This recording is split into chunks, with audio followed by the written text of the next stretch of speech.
Your Excellencies, plenary speaker at an annual international conference on Islamic education for students 2022, Dr. Sururin MAG, Mrs. Anita D. Dukdek MED, Mrs. Angie Davidson MSE, and Mr. Eric Lincoln. The respectable all students and lecturer delegates of Institute for Islamic Studies, and all participants of the annual international conference on Islamic education for students 2022. in the name of Allah the Almighty, we will start the second day of annual international conference on Islamic education for students 2022, Wednesday, 22 June 2022. Ladies and gentlemen, the event on today's occasion in the provision of materials from our plenary speaker and conference will be guided by Mr. M. Nazil Ikdami MED as the moderator, graduated from the University of Georgia. Ladies and gentlemen, we invite Mr. M. Nazil Ikdami MED. Please come to the stage. To Mr. M. Nazil Ikdami, time is yours. Assalamu'alaikum warahmatullahi wabarakatuh. Honorable Director of Islamic University of Salatiga, Dr. Zakiuddin Baidowi, Honorable all the deans and lecturers and all the respectable guests and participants and all of the audiences that I cannot mention you one by one. This is a very special morning in this very big hall that we will start our conference entitled Indigenous Culture-Based Islamic Education for Moderating Religious Expression in the Public Sphere.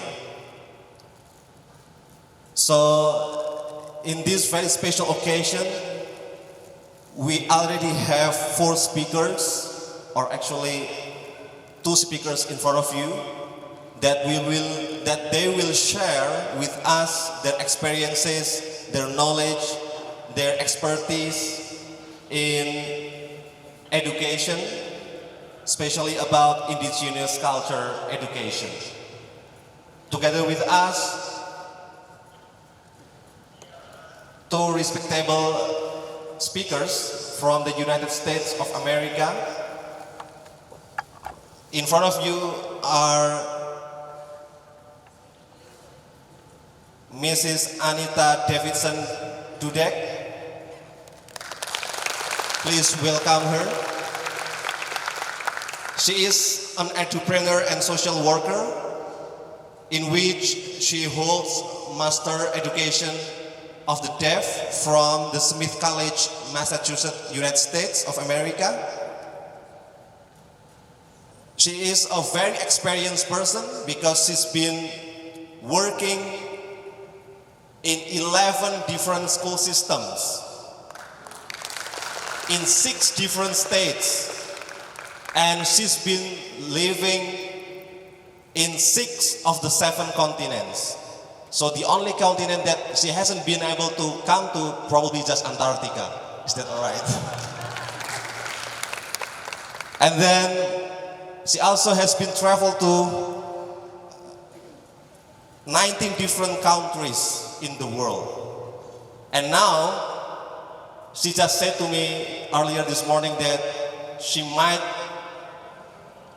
just finish her journey in Indonesia because she fell in love in Indonesia for the rest of her time. And then the second one, I would like to introduce Mrs. Angelina Davidson. Please welcome her.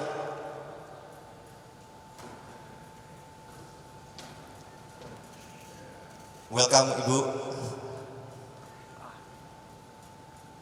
Mrs. Angelina is a teacher and principal from Atlanta North School, Georgia, United States of America, since 2020. And she has worked at 8 different school systems in the United States, and also she has worked in 6 different states in America. So that's quite impressive.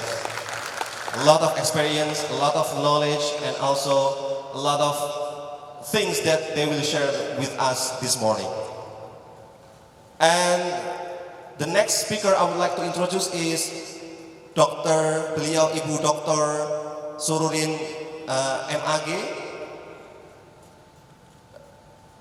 Mrs. Sururin is a lecturer from UIN Jakarta, UIN Syarif Hidayatullah Jakarta, and her expertise is on religious psychology or psikologi agama, and she holds a doctoral degree also from UIN Syarif Hidayatullah Jakarta. Welcome, Ibu. Without further ado, let's welcome our speakers and also give the opportunity to them to share their knowledge, their expertise in education, especially related to indigenous culture, based Islamic education, how this indigenous culture can be able to moderate religious expression in the public sphere. For the speakers, I would like to give you the opportunity of maximum 20 minutes, and then after that it's going to be followed by question and answers from the audiences and also the participants of this conference. So for the first opportunity, I would like to give to Mrs. Anita Davison Dudek to give, yeah, sure. Yeah.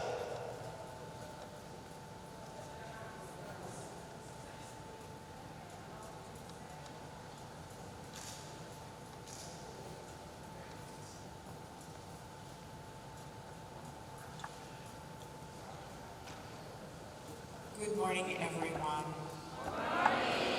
Sounds like you can hear me okay. Thank you for that kind of give and take.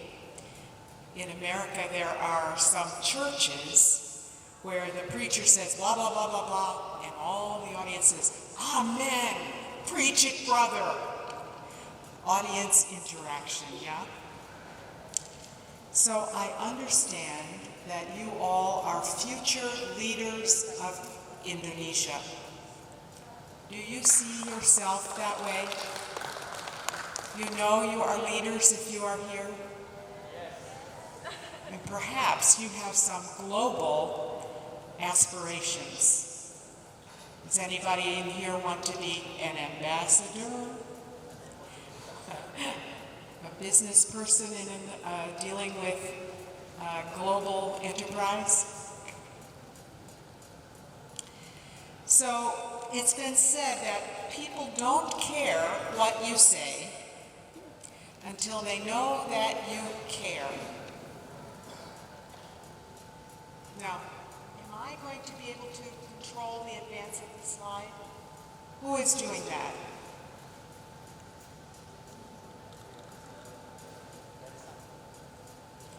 Okay, in my mind, I wanted to say the words first and then let you see them.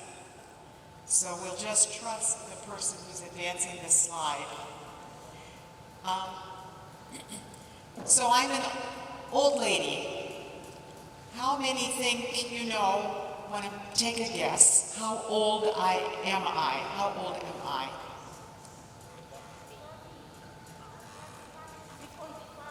Oh, somebody said 45. She hopes I'll give her money. Anybody else? 50. 50. Going, more. More. Well, I'm not 100. 76.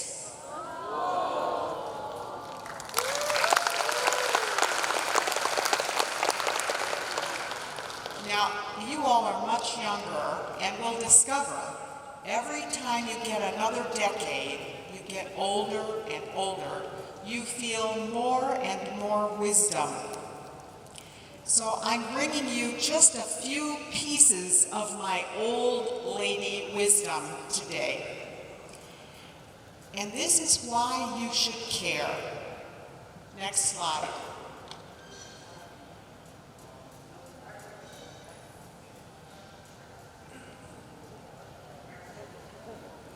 I'm willing to click. Where's the clicker? I love Indonesia. I have been living here. I have been living here for 7 years. Oh, great. Let's see if I can. Okay.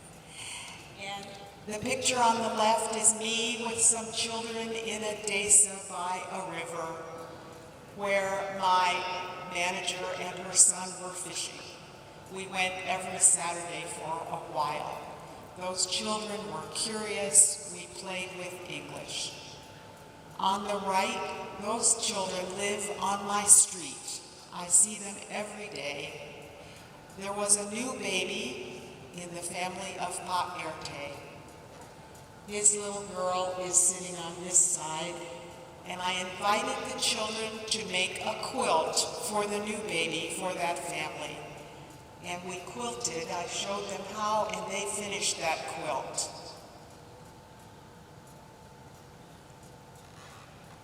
On the left, they were playing. I needed guru kecil untuk membantu saya belajar bahasa Indonesia.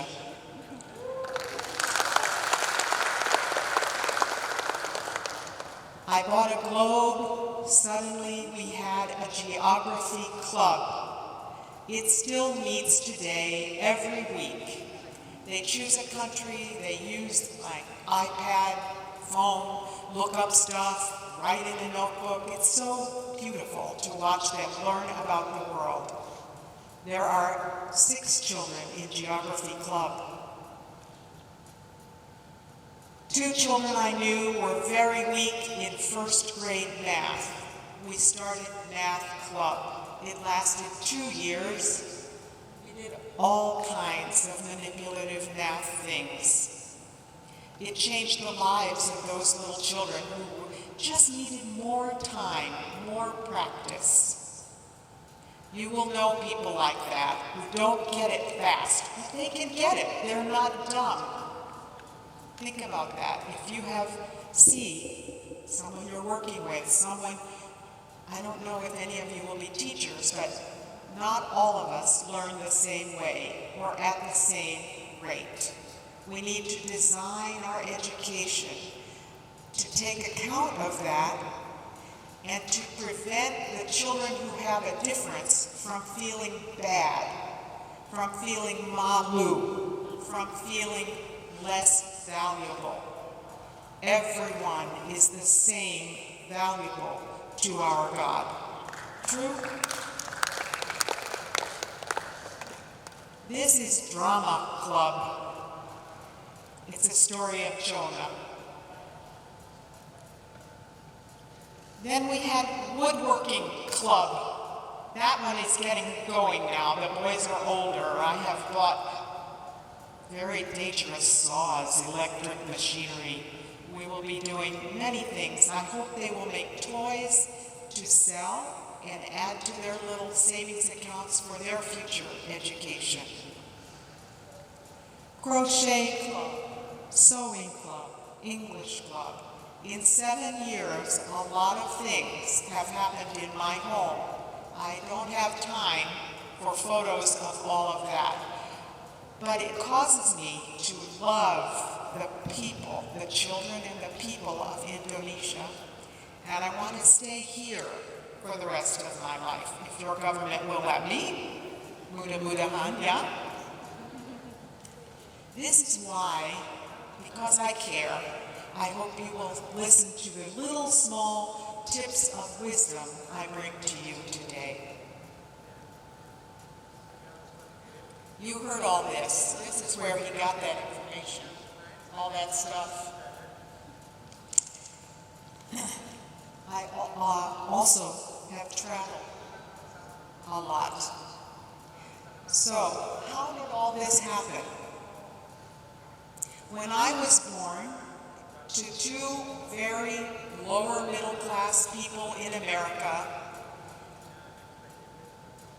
I never dreamed little girls in that time could be a teacher or a nurse, that's all.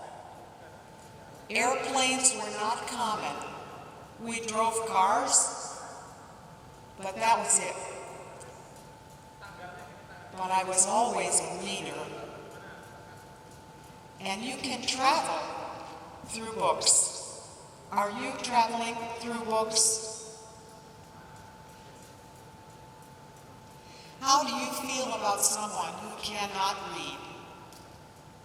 Indonesia has a very high literacy rate.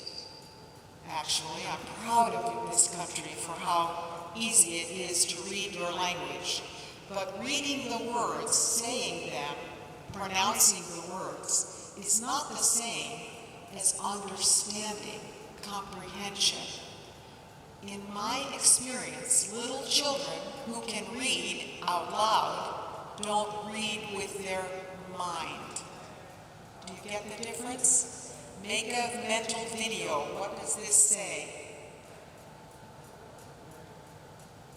So are you choosing to read for fun? You are at this university. You probably are. Make sure that you help to foster reading among all the people you have influence over. Encourage them. I have been in several book clubs in my lifetime. They are wonderful fun to read and discuss. This is a unique thing. No other living organism on earth reads and writes except mankind. It's a privilege God has given us. We must use it wisely. So, perhaps you've heard of Mark Twain. He's a famous American author, an approachable author. He wrote in ways that make it fun to read. Do you know the story Tom Sawyer? Anyone? Tom Sawyer? Oh, if you're looking for something to read in English, you could try that one. Mark Twain said, "A person who won't read has no more advantage than a person who cannot read." So, this is first bit of wisdom. Foster reading in your children, in your neighbors, in your cousins, period. Reading is the key. Now, the problem in Indonesia is there isn't anything fun to read in Bahasa Indonesia. Believe me, I am looking. I know it is the key to improving my Bahasa Indonesia. So maybe some of you are writers. Just a thought.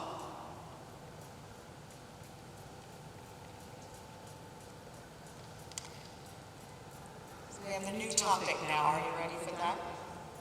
This topic is important if you are parents. Some of you may already be parents. You all have parents, and you know parents, or police. Anybody know police? We don't need to be afraid of police. That's an old thought. We're finished with that thought. Some of you are teachers already or will be teachers. You know teachers. You have been taught by teachers, all of you. Or coaches. I'll stop there. This piece of wisdom is for all of those people. Punishment and shame are dead-end streets. Have any of you experienced punishment or shame from a parent? If you have, raise your hand. Nobody? Don't be malu. My own father punished me and sometimes shamed me. If you are a parent, punishment and shame is the knee-jerk reaction. No dinner for you. Go to bed. No toys. No hape. These are consequences, but they can be used as punishment. Jail is a kind of punishment. My country, the United States, overuses that. Not very many good things happen in jail, and we have the highest incarceration rate in the world. Punishment is a dead-end street. So is shame. Here's what you can replace that with. Guidance. Come alongside the one who just did the wrong thing and talk with him about how it makes you feel, how it makes the victim feel. Connect with his feelings. Guide him. This is what you should have done, what you could have done, what I know you will do in the future, because I know you want to be a good boy. I came to my street, made friends with Nabil. 1 month, Nabil came to my house every day. He was so cute. He was so happy. He was so smart. Then, 1 month later, I heard, no, Nabil is not cow. Period. He has no chance to be anything else. The neighborhood says Nabil is not cow. Oh, I thought maybe this is the reason why I came to Indonesia. So Nabil could have one place where he was not cow. This kind of labeling with shame builds problems for the future for the Nakals. The little Nakal boys don't need to be Nakal if we do other things with them. Nurturing, offer grace, forgiveness. You can get over that. You don't have to be that way. How's that working for you? Do other kids like you when you do that? That's not going to work, Nabil. How about if you do this? When a person feels known and loved, I want to be sure I got this right. That's what we all want as humans. We want to be known and understood and loved. All of humans need that. God designed us in that way. Then they will try. They'll try to achieve whatever you ask. They will try to please you, to obey you. Their efforts are attempted again and again in that way.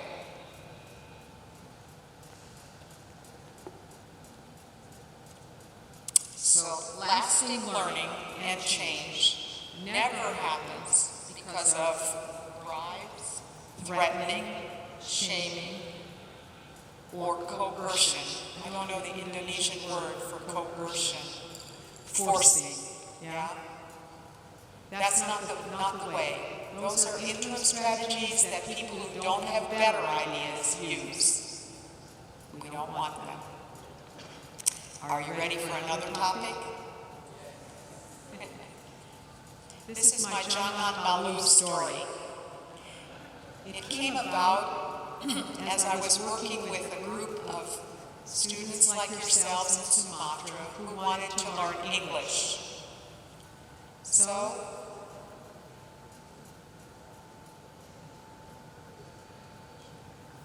God gave me this. I was in an airplane thinking about what to say to this group of students.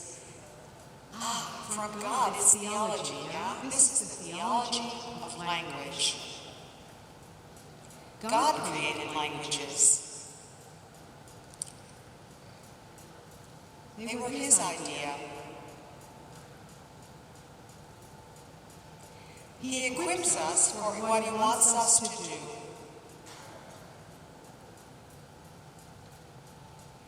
Our human brains are designed for learning language. Even babies can do it. Now you have to laugh. Did you get it? Am I going too fast? It's okay? So who is God's enemy? Tell me, who is God's enemy?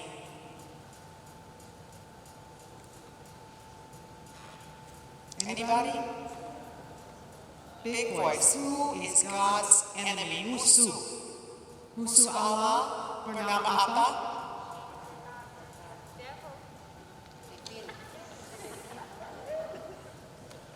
So he sits on my shoulder over here, and he whispers in my ear things like, don't talk, don't try, don't say that. You're going to be wrong. Let someone else do that. So on the other side, I think I have God's angel saying, try it. You can do it. I love you. You weren't born knowing that. Nobody was. You can do it. Satan is the creator of Malu. Malu, Malu. Do you want to play on Satan's team or on God's team? We want to play on God's team, yeah? So, Jangan malu. I think this applies to more than language. So, itu mujizat bahwa saya bisa berkata dengan bahasa Indonesia, betul?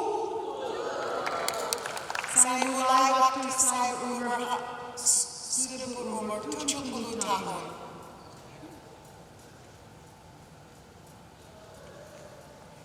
The last, how many minutes are left in my 20 minutes, Rob? Oh, this is wonderful. This book came to my attention recently. I think you should buy it. Now I will tell you why. I know that young people begin to question their faith, the faith that we taught them as children. There is a God of the universe. He created everything. He loves you.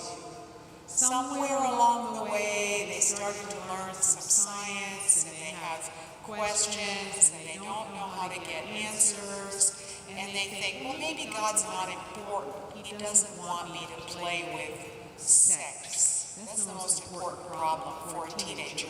They're starting to feel like that might be interesting. And their parents and their people at their place of religion, in most cases the masjid here, don't do that, it's not good, don't do that, save that for marriage. And they don't know why, and maybe God is not real anyway. Science is king. So they play around, and there are lifetime consequences. STD, babies. How can we prevent that? They don't know what to do with their lives. Some of them are lost in that way. I'm so glad none of you are lost in that way. You know God has a plan for you and you are here. But for your colleagues and friends who have lost their faith in God, this book is a wonderful pathway back. The person who wrote this book has a triple PhD, Salatiga, in mathematics, physics, and astronomy. He was born in a very faith-filled Christian family, but he didn't believe any of it ever. He was polite. He folded his hands to pray at the time to pray. He went to church with his family, but in his mind and heart, nothing. He did not believe it. Science was king for him. He worshipped science as if science was separate from God. Well, God invented science, actually.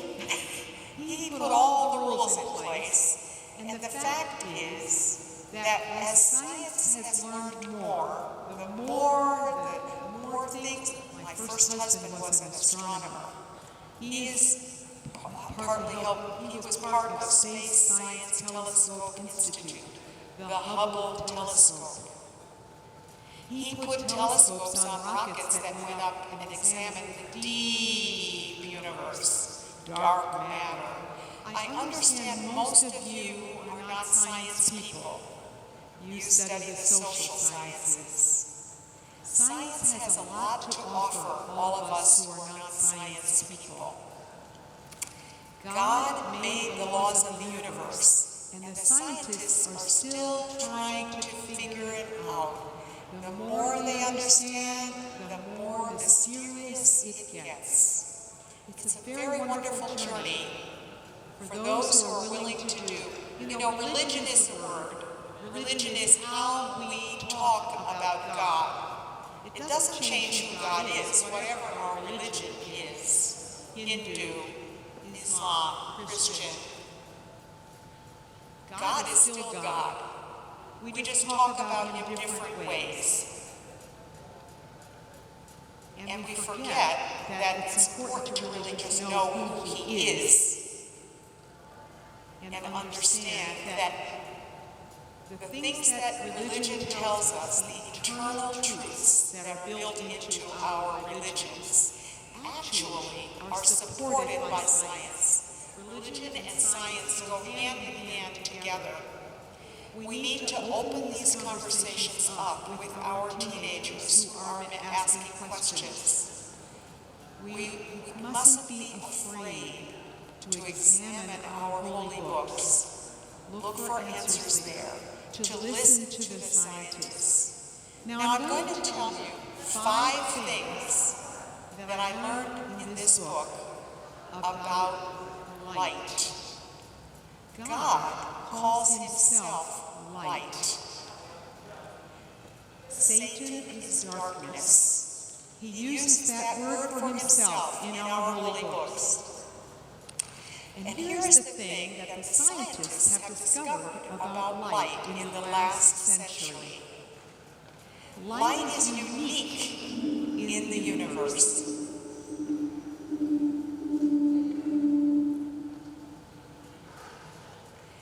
Physicists learned all the science about particles. Understand that word, particle? Then they learned all kinds of things about waves. Air has waves, water has waves, there's math about waves. And anything in the universe is either a particle or a wave. Only light. It's the only thing in the universe that is both. Not half-half, either or and both. Only light is like that. This is a really amazing place. To say that, it's like saying a number can be both odd and even. Who can say that? We can't say that. That's a small truth. We understand odd and even. We don't understand both odd and even, a number. Or a color can be both black and white. Or a statement can be both true and false. Did you know that quantum physics is built on those kinds of wishy-washy principles that we normal people don't understand? The rocket scientists, mathematicians, and physicists of the world believe it. They have equations to prove it. That's called quantum physics. Have you heard of quarks, quantum particles, antimatter? Those are mysteries that God helped to invent. It's part of who light is. Light does not obey the ordinary rules of the universe. For example, when you mix paint, you put red and blue and yellow together. Do you know what color you get? Everyone. Maybe I'm not clear. Do you understand my words? Dengan cat. Merah, kuning, biru, mencampur, warna apa? Loud voice. Hitam, ya? Black. If we mix red and green and blue, those are the primary colors of light, what color do we get? White, not black. Again, light is way out there, so different from ordinary things in our universe. Only light can transform into matter, and vice versa. Light can change by colliding with a heavy nucleus, and it becomes an electron positron, and then the opposite is true. The matter can be vaporized into light.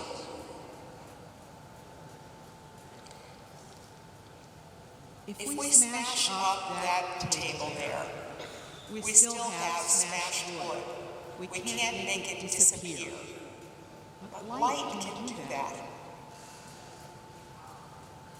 Light has a sacred status in the universe. It is fast. In English, we say 186,000 miles per hour. No other created object can go that fast. Nothing ever has or ever will. What happens when things go fast is that time slows down, way down. At that horizon of 186,000 miles per hour, there's no time. We're in eternity. There's no past, no present, no future. It's a timeless world. Now try to think.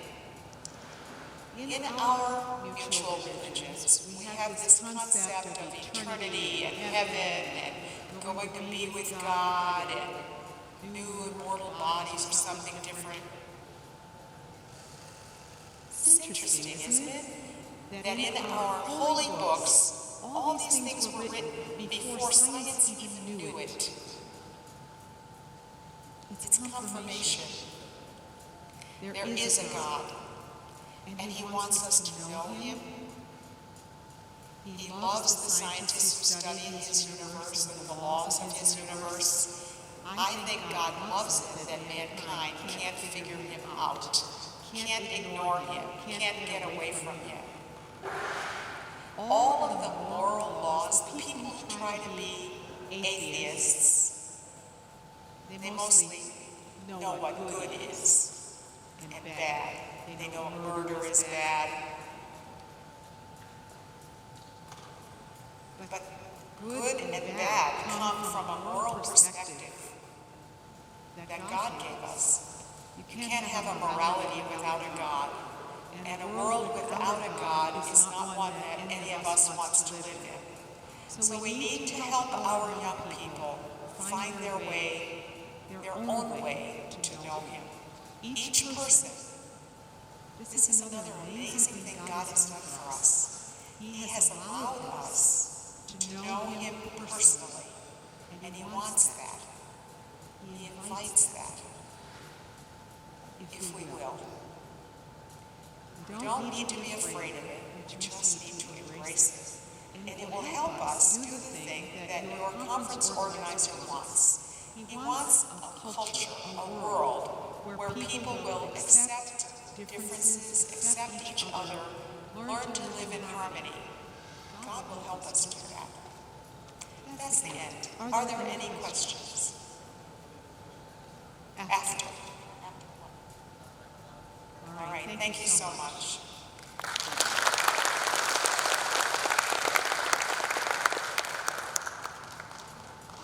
Thank you very much for Mrs. Anita Davidson today for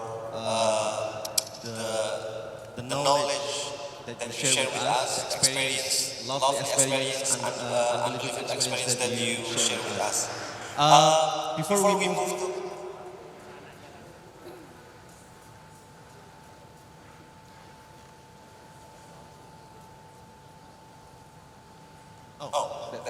that's all right. Okay.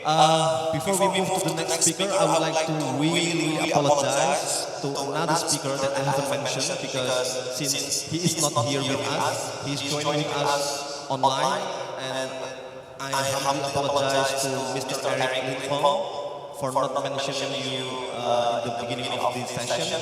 So another speaker that is here with us online is Eric Lincoln. He is a co-founder of Peace Generation. He holds a master's degree in intercultural studies from Wheaton College, Illinois. And also he is an author, trainer, English teacher, non-profit consultant, and she's been in Indonesia since 1992. And right now, he's joining with us in Bandung. Okay, I'm so sorry again, Mr. Lincoln, for forgetting to mention your name. Moving to the next speaker, I would like to invite Mrs. Angelina Davidson to also deliver your speech and then share your knowledge to us. Please.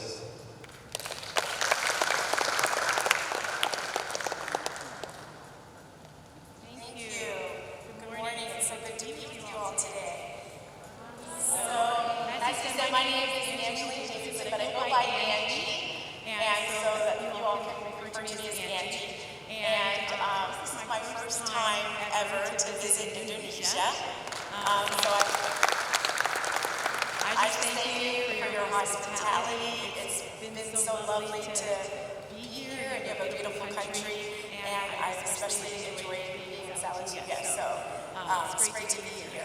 A little bit about myself, besides what you've already heard. I was born and raised in the United States, and specifically I was born in the state of Pennsylvania, which is in the northeast of the United States. And it's a state or region that has 4 seasons, unlike what it's like here. We have winter with snow, we have spring where it's a little bit cold but starting to warm up and things are growing. Then we have summer, which is very similar to the weather you have all the time here. And then we also have fall when the leaves fall off the trees and it gets cool again. And so that's the area that I grew up in. And I was born to a very poor family. And at a very young age, I just, like Anita said, I loved to read and I loved going to school. And so at a pretty young age, I decided I wanted to be a teacher. I knew I loved learning, and I just worked very hard to be able to go to college because my parents were not able to pay for college. And so I actually worked and paid for myself to go to college. And I was the first person in my family with my parents and my brothers to get a college education. And then I went on to get my master's degree as well. So I was the first person in my family to get my master's degree. So I just had a love of learning and became a teacher. And I have been working in education for over 23 years. And I have taught or been a principal in schools that are from preschool all the way up through high school. And most recently, I am the principal at Atlanta North School, which is a preschool through 8th grade school. I'm also the mother of 2 children. I have 2 adult children. And my son Brian is 23 and my daughter Carly is 20. And my husband, who is Anita's son, is a jazz musician. So he plays the guitar very well and has a career in music. But as I mentioned, I've just had a love for learning, and I have worked in a lot of different schools and different states throughout the United States. So one of the things, as I was talking to your leaders about what you all were going to get out of this conference, is they just wanted you for me to really share with you how I am training or sharing with students tolerance and just how I manage a school and how we transfer values to children in our country. The schools that I work with are also religious-based, very much like your school here. However, we, the United States has always been a country that's called a melting pot, where we have people from many countries living there, many religions, and sometimes people that have no religion. And so it's very important for us to be able to learn to get along because there's so many different people. However, even here in your country, where there's most people having the same religion, you can still have a lot of differences. So as we have children coming to our school, not all of them have the same religion, some of them have no religion, and they're from a lot of different countries or cultures. And so as they come to Atlanta North School, we need to teach them how to get along and how to be good citizens when they grow up and go out into the world. So something that I thought would be fun for you all is if I have a video tour of my school and you can see what it's like at my school. So if you all will advance to 2 slides and push, who's managing? Are they able to go up to the next 2 slides and click the link? Am I able to?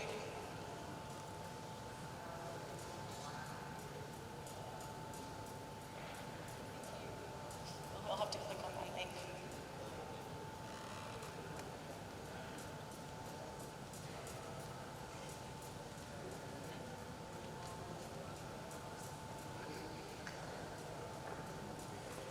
Okay.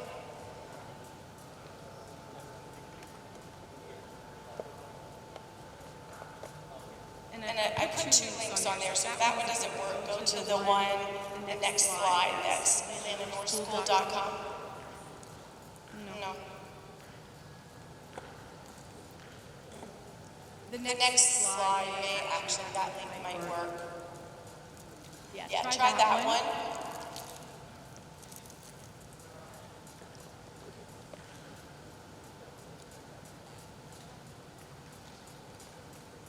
As they're working on that.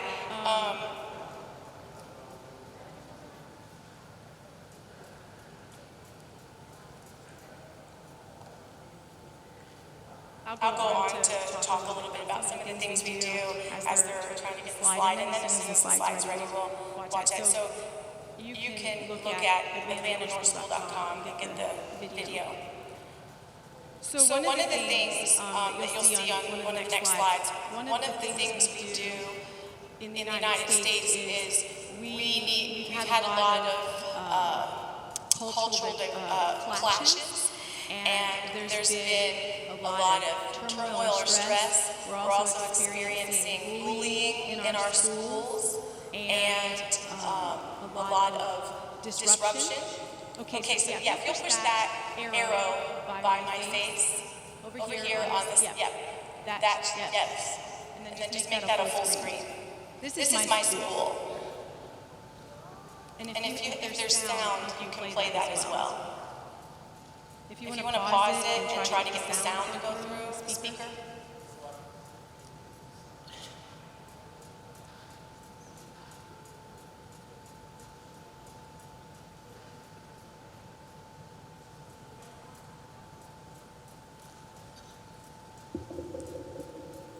Not able to get sound.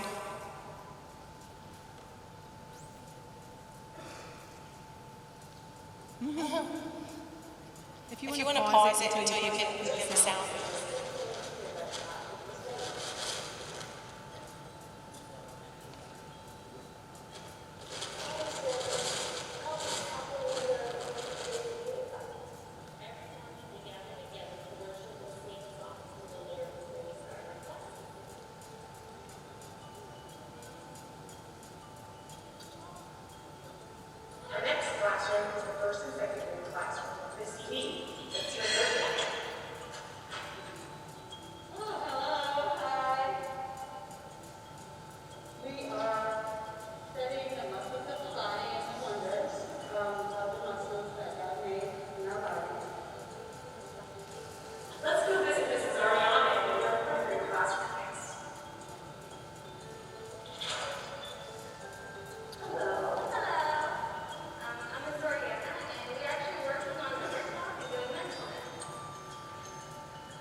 同时有分什么高的内容的特色。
When you're done with that, you can just go to the next slide.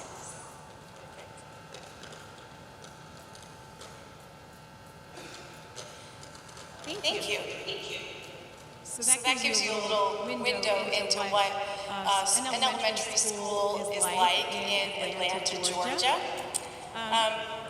One of the things that we do with our teachers is we train all of them in this Aicoies bully prevention program. So we have to be very intentional with the students to guide them as they're learning and developing so that they can learn to get along. And some of the things that the Aicoies anti-bullying program teaches is that the students are going to take a pledge not to bully others, that they're always going to try to help other students who are being bullied, that they want to include students who are left out, and that if they know that somebody is being bullied, they will tell an adult at school and an adult at home. So at Atlanta North School, we have core character traits that it's our goal to instill them in the students. And we use the curriculum. We also have weekly, we call them chapels, but it's like an assembly where the students come together and we bring in a speaker. It might be one of our church leaders, or it could be a community leader. And they talk about ways that the children can incorporate these character traits in their life. Or they might share characters from history, or maybe even characters that are alive currently, and how they are depicting these traits in their life. So we chose to teach the children about responsibility, and we share with them ways that they can be responsible about taking care of themselves and their health and making good choices. We tell them how to be responsible citizens when they take care of the earth and the things around them, and then also to be able to contribute to society. The next character trait that we want them to get is learning to be responsible.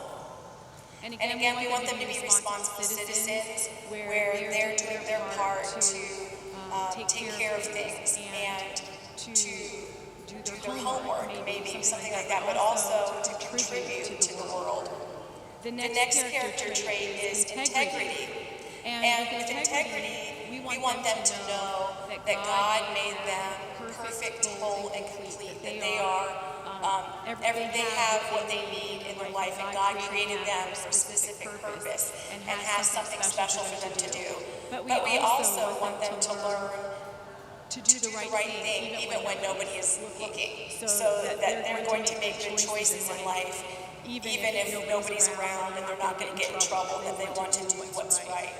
And then the last area, the last character trait is respect. And of course, again, we want them to learn to respect others, respect God, but respect themselves as well, and make choices that are going to help them and advance them in that area.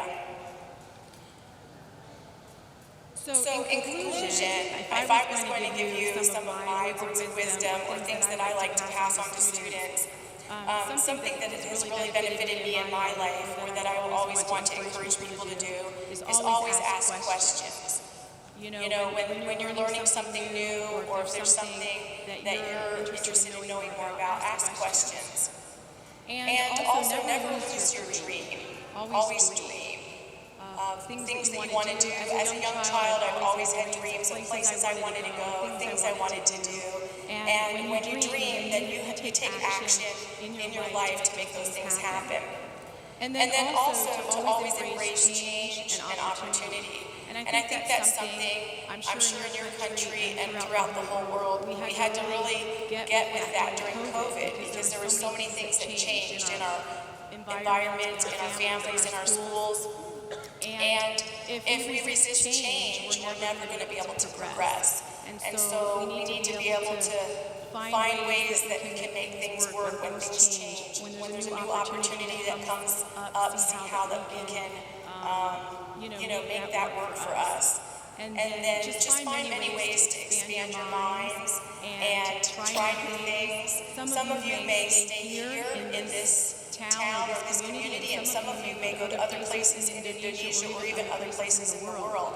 And one thing you'll find as you get out and see the world or expand the world is that really all of us are the same, even though we may have different religions or different skin colors or different languages. The way that we are as humans and the things that we want or the things that are important are very similar.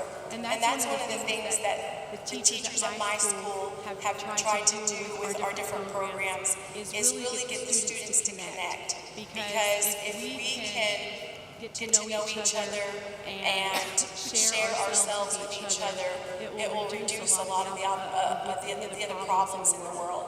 Our students have less bullying, we have less violence as we connect with each other and work together. So, in conclusion, I just wanted to also leave you all with my contact information. I know we'll have a question and answer time, but I wanted to invite you all to that. I know some of you are probably working on your English, and I would love to have more conversations with you and stay connected with you all. And I just again want to thank you for the time that I could come and share just a little window with you into my world and how we do things at our school in the United States. And I just hope that you really are blessed and get a lot from the rest of this session. Thank you so much.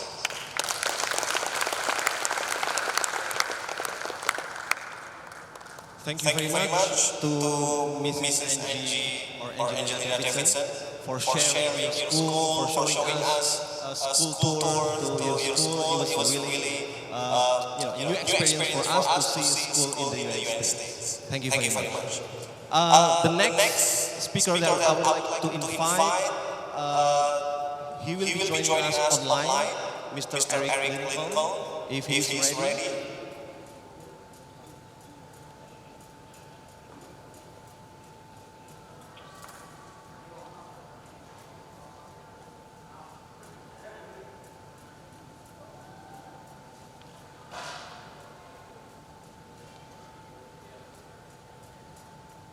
Yep, he's ready. Good morning, Mr. Lincoln. You're still muted.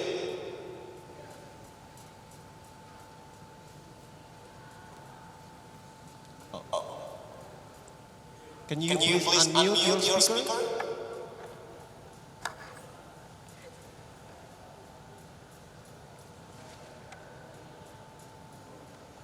I am not muted.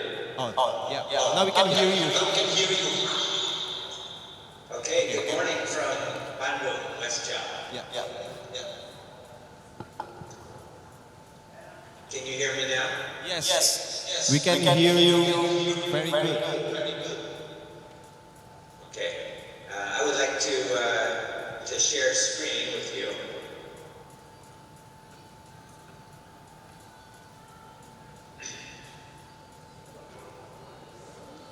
Is that screen showing on your screen now? Yes, it is. Okay. Well, greetings to Iain Salatiga from Peace Generation in Bandung. I wish I could join you langsung, but it's too far away to come. Maybe next time, another time, I will have the opportunity to visit Uin.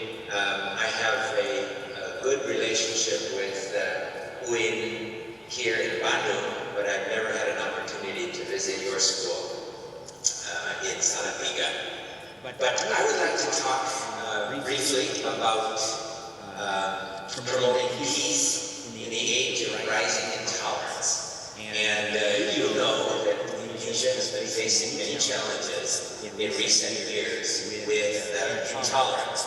Now, three important points for interreligious cooperation that I want to share with you first before I go on with my presentation is that Diana from Harvard Divinity School says that if we are to have good interfaith cooperation, there are three important features, three important things that must be in place first. One is respect the faith and identity of each religious community. Secondly, develop relationships for the growth and building up of each other. And act together for the common good. So in Peace Generation, I want to give you this morning an example, a contoh of an organization and movement that is trying to create tolerance and encouraging the respect of each other, developing relationships, and acting together for the common good. In Indonesia, as you know, in the last 10 years, there's been much talk back before ISIS was pretty much destroyed in the Middle East. There was lots of interest in ISIS, even from young people in Indonesia. The government of Indonesia has blocked over 800,000 websites that promote racism or radicalism, and this is something that they are very concerned about. One interesting and sad survey that was done by Setara Institute in 2016 showed that 61% of students in Jakarta and Bandung were tolerant. And maybe you say, oh, that's good, 61%. But that leaves 40% who are a concern for us. 35% of students are considered passive intolerant. So passive intolerant means that they are not actively doing things to hurt other communities. They're not actively supporting terrorism or burning house of worship or something like that. But that they, in their hearts and in their attitudes, they support intolerant activities. And then 2.5% of the students that were surveyed indicated that they were actively involved in something intolerant. And if you, the Wahid Institute, Wahid Foundation, did another survey in March of 2016, and they found that 600,000 people in Indonesia, from the 34 provinces, 600,000 people had committed radical actions. Maybe this is financially supporting groups that use violence, or sending people to Syria or something like that, or attacking other faiths, places of worship. And this isn't just across religions, but also within religions. So here in West Java, we've got a number of Ahmadiyya and Shia mosques that were destroyed So this would fit into that category. 11 million people were ready to do radical action if they had a chance. So this is a large number of people. Now, on the good side, on the good news, is that 88% believe that every person has the freedom to choose their own religion and faith. So that's, the very majority of students and people that were surveyed believe that. And 65% agree that the state, the country, the government should protect the freedom of citizens.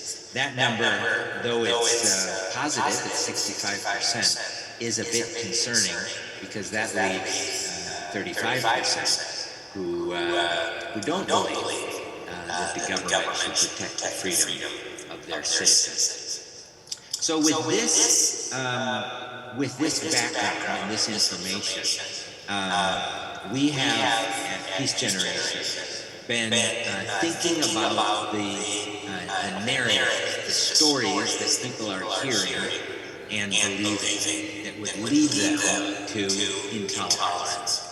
And there are a number of narratives. There's political narratives that talk about countries and political parties. And the last presidential election in Indonesia, there was a polarization. And we're praying that this coming election won't be the same.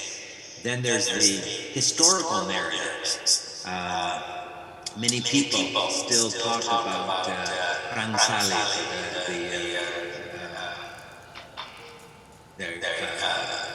the Crusades, and the historical things that have happened. In Indonesia, I know that many people are concerned about what has happened in Palestine, and so the issues of Israel, Palestine, and the West's support of Israel has been a historical narrative that keeps being told. And then there's socio-psychological narratives, and the feeling of Islam, especially, of being persecuted worldwide, and the sense of dipojokkan or put down, and then there are instrumental narratives. These are when people use religion for the pursuit of power, and then finally there's theological narratives that are told. This is a story. This is a hadith that was in a school, elementary school book that says that those that don't solat, that we are required to fight against them. And so this is a theological narrative that is being taught that raises and that leads to intolerance in our schools and in our communities. So how do we respond? Well, first of all, I want to say that we have hope. We have hope that Indonesia can experience and continue to enjoy Bhinneka Tunggal Ika, unity and diversity. We don't have to be divided. People don't have to be in conflict with one another. 13,000 islands and over 1,300 ethnic groups of Indonesia. Let me start by saying it is a wonderful thing that Indonesia is able to enjoy so much unity and as an example to the rest of the world in communities and sukus and languages and religions getting along and being united. And it is true that unity and diversity is a wonderful thing that I hope that all of you Aicoies students and other guests will continue to support. Now, in order to fight against the negative narratives that lead to violence, we have to create counter-narratives. counter narratives are in all those spheres, all the political, the historical, and so forth. We need to change the story that people are hearing and are teaching. And so we create counter narratives in using multi-channels in mosques, in schools, in textbooks, especially in social media. I heard recently that 98% of the information that people gain about what's happening in the world or happening in the country, they get from social media, not from traditional news sources. And so if social media is a source of lots of negative narratives, we need to use social media to create positive counter narratives. And then we need to educate. And so Peace Generation focuses on working with teachers and preachers, students and youth, teens and kids and women, all who have an influence in their own community. So we want to influence those that influence others. Now, 90% of conflicts are continuations from previous conflicts. So things continue to cycle and continue to be rediscovered and re-talked about. Several years ago, there was in South Sumatra there was a fight or conflict, violence between two villages. One of them was a Balinese village of trans-migrants, and the other one was local Sumatran indigenous people. And it started with some young people that were fighting over a girl, and then it led to more violence, and by the end of the conflict, there was over 60 homes were burned, and 4 people were stabbed, injured, and so they asked the people, what started this conflict between these two villages? And the answer was, we have always been in conflict. And so these conflicts are continuations from previous conflicts. Even in schools, sometimes you say between jurusan, between majors,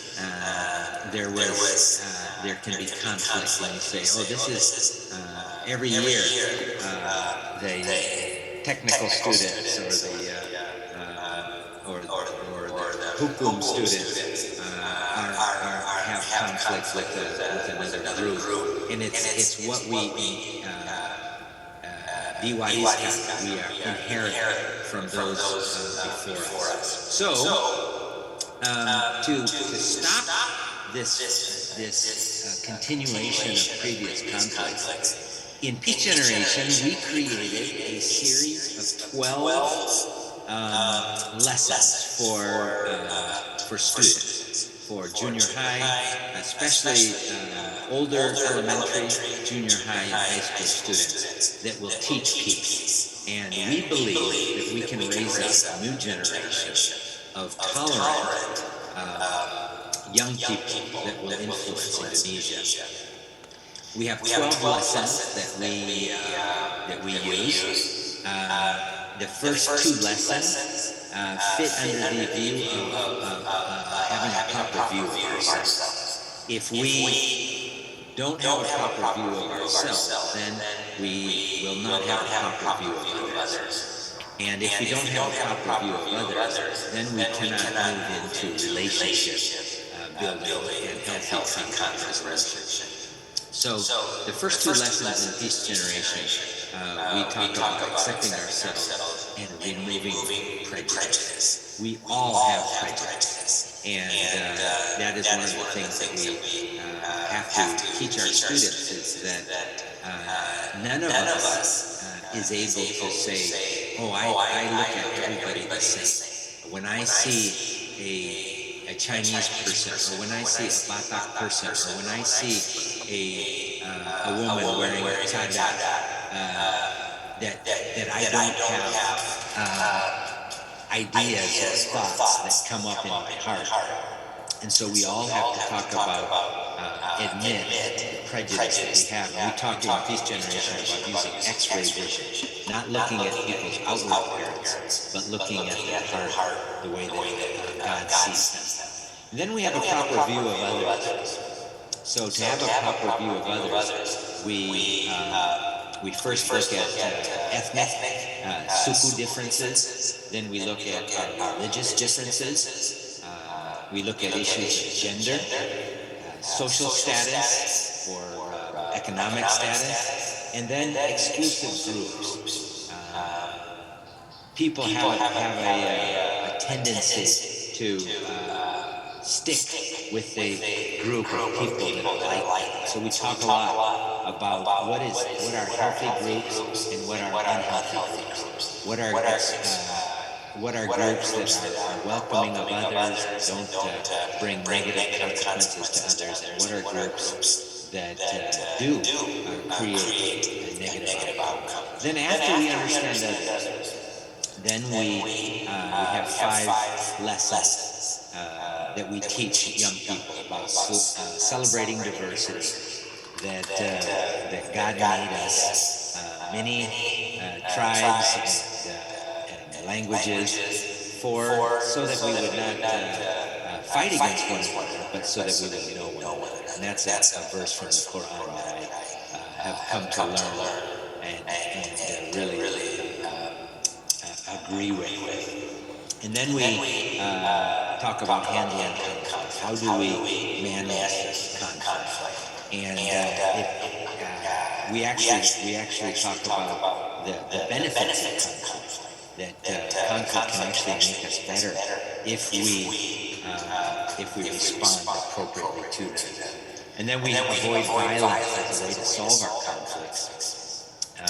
If we add violence to a conflict, it's like pouring kerosene on a fire to put it out. It only goes out for a short time, then the vapors ignite and the fire becomes bigger. And then our last 2 lessons are about admitting mistakes and forgiving others. So this is the 12 basic values of peace that we teach and train teachers in, that we are seeing incredible response all over Indonesia. We have, thanks be to God, we have been able to train 6,000 teachers, over 6,000 teachers across Indonesia. I've been to, and my colleagues at Peace Generation have been to Aceh, to Papua, to Sumatra, Kalimantan, Java, Lombok, all over Makassar, doing training of teachers. We have seen over 40,000 young people learn these 12 basic values of peace. And at the end of those times of learning, they make a commitment, peace pledge, to reject violence, to accept others, and to be agents of peace rather than agents of intolerance. And then, as you know, in Bahasa we say, tak kenal maka tak sayang. If you don't know, then you can't love. And so at Peace Generation, we work at doing activities called breaking down the walls. Breaking down the walls is when we try to bring people, different communities together so that they can learn from one another and gain respect for one another. Our first breaking down the walls event was when we took a group of Christian international students to a pesantren in Garut, West Java. And it was very difficult to get the leadership of both of these schools to agree. And it was difficult to get the parents to agree. But once we were able to bring these students together for discussion, for singing, for playing games, for playing basketball, it was remarkable how in 8 hours, years of stereotypes and prejudice were broken down, and the walls that separated these students were changed, were brought down, and bridges of friendship were built. Then we began to say that, wow, this is quite effective when we bring people together. So we have held what we call Istifa, or Peace Festivals, in several cities of Indonesia, where we would go to a public, like a mall, and have music, games, and seminars, and presentations. We were very fortunate to be chosen by Kick Andy as they called them heroes in Indonesia, and we were able to get our message of tolerance to a wider audience.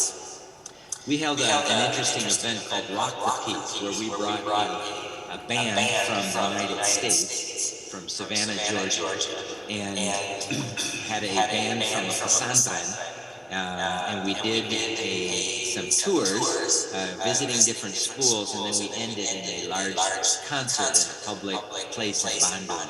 And thousands of people were able to see people performing together side by side from different backgrounds, and we were able to rock the peace.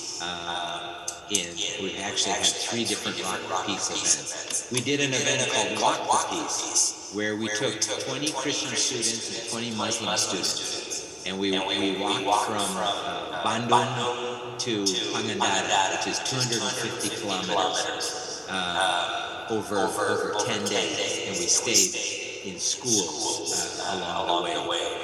This was kerjasama with Pemuda or IPM Muhammadiyah. So we had a wonderful time of staying in each of these schools along the way and showing the community that Muslims and Christians can be working together for the common good, can be united. And then we did an event called Plant the Peace. Plant the Peace is something that I am very excited about, because the last point when I opened my opening remarks was that the way that we have interfaith cooperation is to have we cooperate for the common good. And so it is very important that as we develop relationships across mazhab, across religion, then we need to work together for something good. So in our case, instead of looking at our differences, we look at a common enemy, which is the destruction of the environment, and so we plant trees together. In this particular instance, students from Christian school and students from a private Muslim school planted trees at a Sekolah Negeri, and were able to work together for the common good. So we are excited that starting in 2007, there were just 2 of us, Irfan Amali and myself, who developed this tolerance curriculum called Peace Generation. And now we have all over Indonesia, and amazingly in the Philippines, southern Thailand, Australia, have also, and Malaysia have also translated and adopted our peace education materials. So I wanted to give you an example today of how we can work together and create new narratives of tolerance and make a difference, especially starting with young people. Gandhi said, if you want peace in the world, you must begin with the children. And we have found that it's true, that if you wait until people are adults, they have too many negative experiences that make it difficult for them to change. So we want to begin with the children. So help us raise up 100,000 young peacemakers and become an agent of peace.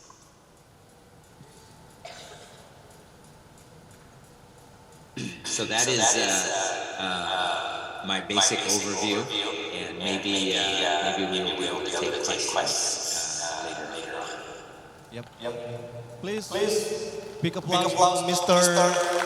Eric Lincoln for the very insightful presentation about what he's been doing in Indonesia, founding peace generation, and then have been hosting a lot of activities for Indonesian students or children. Our last speaker will be Ibu Sururin MAG, Dr. Sururin MAG, and usually we save the best for the last. So for Ibu Sururin, time is yours.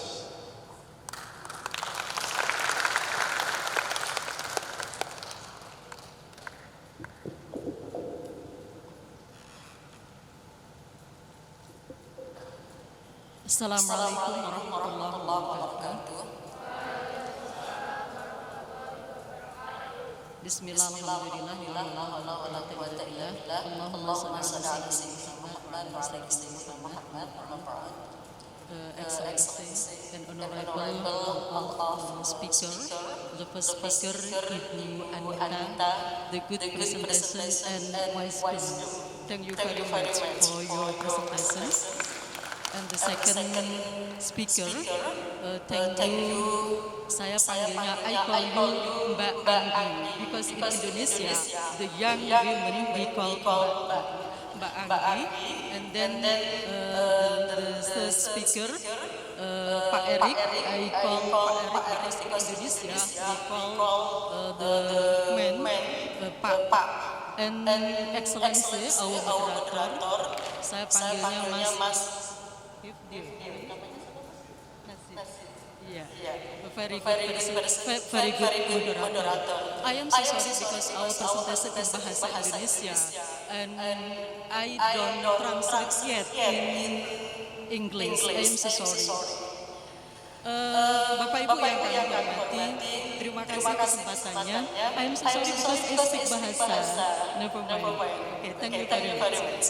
Bapak Ibu yang kami hormati, tiga narasumber sudah menjelaskan terkait dengan bagaimana agar indigenous culture yang menjadi kekuatan suatu bangsa itu bisa terus dipertahankan. Seakan menyambung apa yang disampaikan oleh tiga narasumber tadi, bahkan yang terakhir dikaitkan dengan peace, dengan perdamaian, karena memang indigenous culture itu sangat mensupport, sangat mendukung, dan disitulah pijakan kita untuk bisa berwarga, artinya bernegara, berbangsa, bersama-sama untuk bisa hidup damai. Bapak Ibu yang kami hormati, mohon maaf kalau kemudian saya masih belum menghapus satu anak judul, the subtitle in our presentation. Jadi indigenous culture based Islamic education. Saya sebenarnya sangat terinspirasi dari apa yang disampaikan oleh Bapak yang kemarin baru saja diberikan anugerah honoris causa oleh UIN Syarifudollah Jakarta, Bapak Dr. honoris causa Lutman Hakim Saifuddin. Jadi sangat bagus sekali terkait dengan moderasi beragama. Saya menggunakan anak judul yang sebenarnya nanti tidak banyak saya cantumkan di PPT, tapi saya akan menyampaikan secara lisan bahwa melalui moderasi beragama kita bisa hidup damai, dan akar-akar budaya indigenous culture yang ada di Indonesia itu sangat moderat. Oleh karena itu, saya beri judul dengan moderasi beragama. Kita semua bisa terbang menuju Indonesia Emas 2045. Mengapa terbang? Karena sekarang tidak cukup melalui darat. semua sudah melalui cloud, melalui internet, online dan sebagainya, maka tidak cukup melalui darat. Menarik sekali yang disampaikan juga oleh Prof. Nuh, kita tidak cukup berjalan, kita tidak cukup mengendarai, tapi harus terbang untuk bisa mewujudkan cita-cita satu abad Indonesia menuju Indonesia emas tahun 2045. Bapak Ibu yang kami hormati, the next. Jadi ini sedikit saja sebagai pengantar diskusi. Jadi apa itu kebudayaan dikaitkan dengan kondisi saat sekarang, globalisasi, dan kemudian dikontekskan dengan kita semua yang ada dalam dunia pendidikan. Kita semua ada di Fakultas Tarbiyah, maka ini mau tidak mau harus kita kontekskan dan kita lihat dari perspektif pendidikan. Lanjut. Oke. Bapak Ibu yang kami hormati, keunggulan suatu bangsa di era global di saat sekarang ini sangat ditentukan oleh karakter penduduknya, karakter warga negaranya, dan bangsa yang memiliki karakter kuat atau watak yang kuat, terbukti unggul dan mampu menjadikan dirinya sebagai bangsa yang bermartabat dan diperhitungkan oleh bangsa-bangsa lain di dunia. Nah, indigenous people, khususnya untuk indigenous culture, yang mau nggak mau memang di Indonesia juga masih banyak indigenous people, bahwa indigenous culture itu merupakan nilai-nilai yang akan melekat dalam diri bangsa dan itu akan membentuk karakter bangsa, membentuk watak bangsa.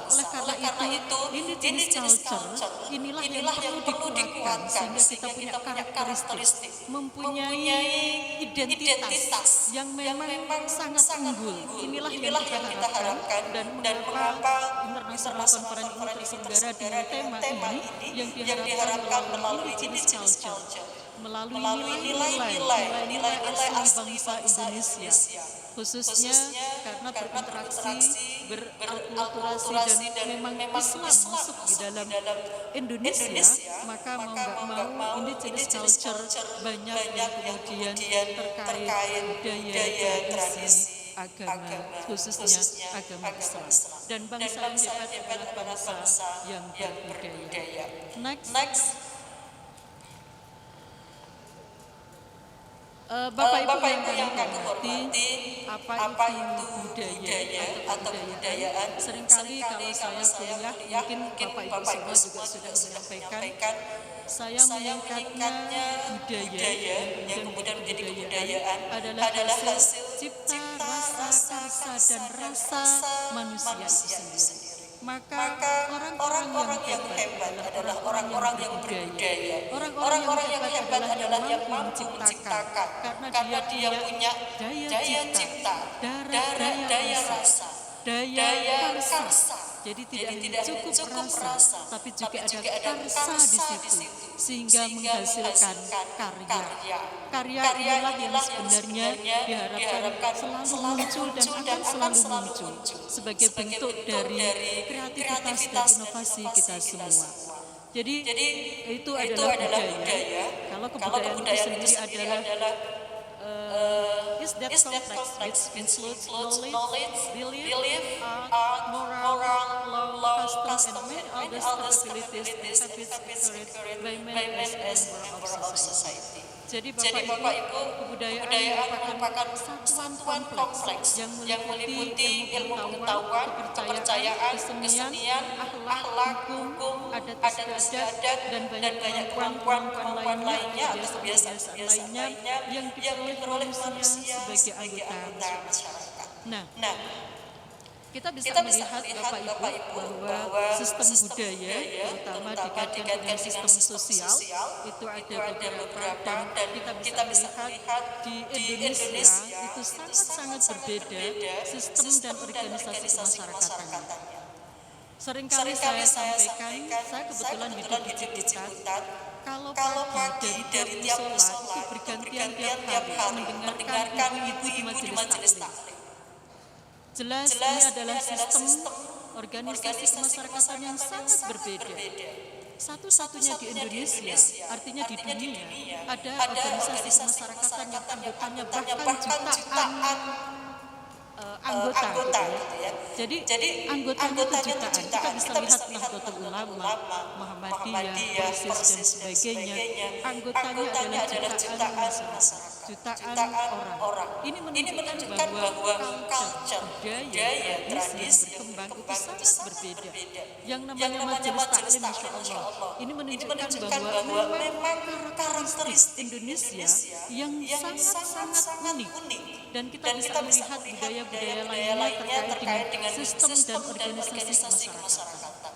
Kadang-kadang kita mikir, kenapa misalnya di Arab Saudi nggak banyak majelis taklim ibu-ibu gitu ya? Tapi di Indonesia jangan Bapak Ibu semua bisa menghitung berapa banyak majelis taklim yang ada di Indonesia. Ini baru dari satu sisi kita melihat dari segi organisasi kemasyarakatan. Demikian sistem kepemimpinannya yang saya kira sangat berbeda.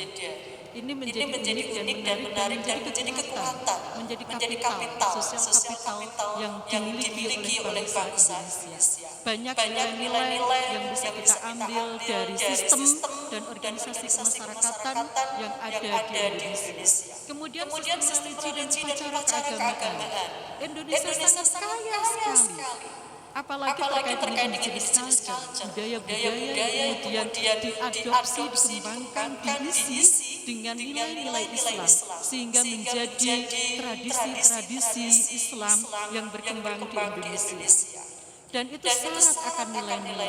Ini yang kemudian kalau tidak dilestarikan, kemudian tidak dihidupkan kembali, akan hilang dan kita tidak punya jati diri maupun identitas. Sistem religi dan upacara keagamaan, Bapak Ibu, kita bisa melihat, bahkan kemarin kalau saya sebut acara malam hari kemarin itu sebagai kenduri, sebagai tasyakuran. Ini sangat berbeda bentuk tasyakuran, bentuk kenduri yang ada di Indonesia dengan di negara lain. Ini sudah menunjukkan betapa sistem religi dan upacara keagamaan itu sangat beragam dan sangat nilai-nilai yang sangat luhur. Bapak Ibu yang kami hormati dan mahasiswa yang kami sayangi dan banggakan, belum lagi nilai-nilai budaya, apalagi kalau di Mataram, di daerah Yogyakarta, keraton dan sebagainya, banyak sekali tradisi yang bisa kita pelajari dari akulturasi budaya antara Islam dan Jawa.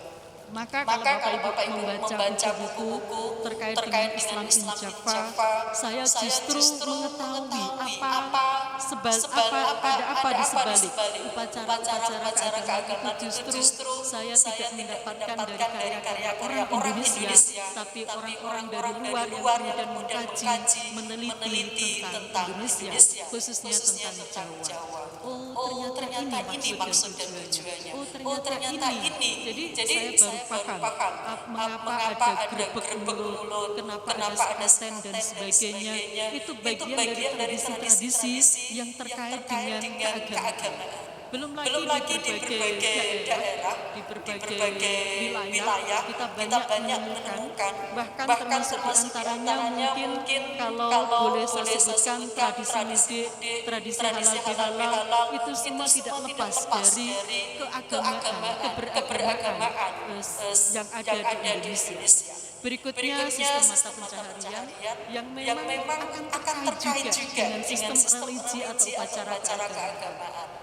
Kalau di daerah pantai, di daerah laut, itu kan biasanya ada upacara-upacara tertentu ketika akan memulai berlayar atau mencari ikan di laut, biasanya akan ada upacara-upacara tersendiri. Demikian juga ketika para petani akan memulai menanam di sawah, akan ada upacara-upacara sendiri. Ini menunjukkan bahwa kultur tradisi memang dikaitkan, yang kemudian dari tradisi-tradisi yang ada, kemudian diisi dengan nilai-nilai Islam itu sendiri.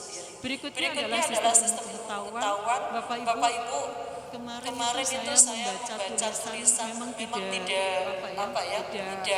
mendalam saya membacanya, tapi saya yakin Bapak Ibu yang pernah ke Leiden akan menemukan banyak sekali karya-karya para ulama terdahulu. Saat ini ditunggu karya-karya dari para akademisi, dari para ulama, sehingga bisa mewarnai. Ini yang menjadi tugas kita bersama terkait dengan sistem ilmu pengetahuan. Mengapa misalnya beberapa perguruan tinggi keagamaan Islam, negeri khususnya, dan saya sebutkan UIN Syarif Jakarta, menggunakan visi integrasi keilmuan, keislaman, dan keindonesiaan, itu dalam rangka agar sistem ilmu pengetahuan yang kita kembangkan itu ada integrasi sehingga menghasilkan ilmu-ilmu baru. Saya kira ini menjadi menarik untuk kita bahas terlebih lanjut nanti ya, terkait dengan sistem ilmu pengetahuan dikaitkan dengan culture, dikaitkan dengan budaya yang ada di Indonesia, dikaitkan dengan masyarakat yang ada di Indonesia. Sekedar contoh Bapak Ibu, tahun 2021 kemarin kami diberi amanah atau diberi tugas oleh Pusdiklat Kementerian Agama untuk membahas, untuk memberikan pelatihan pendidikan multikultur. Dari semua referensi yang dibaca, sebagian besar multikultur, buku-buku referensi dari Amerika Serikat. Dari Amerika itu terkait pendidikan multikultur.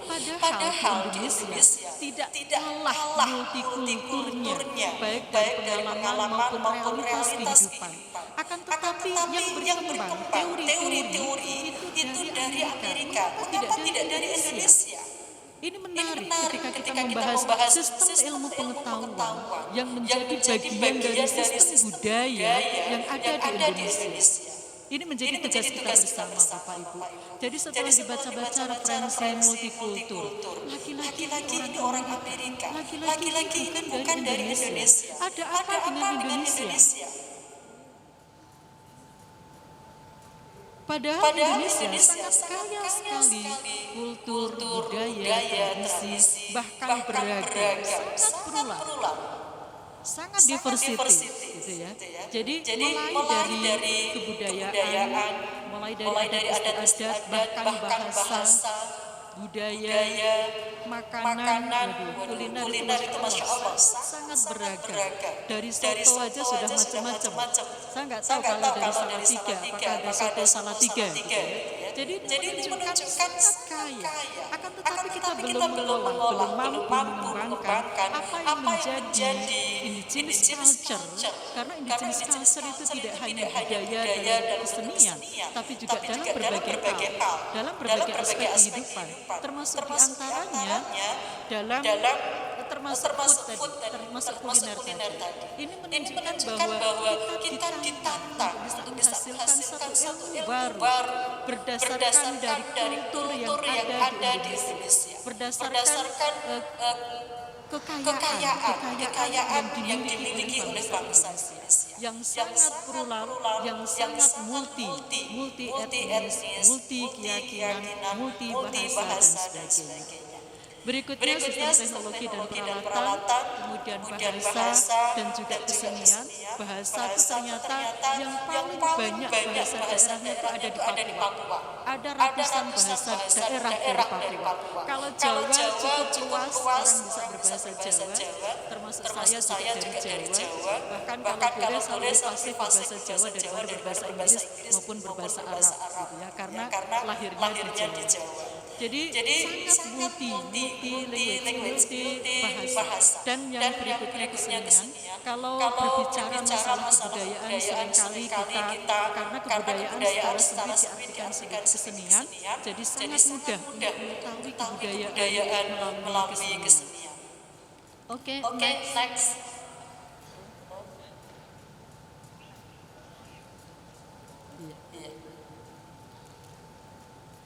Oh, ini sorry.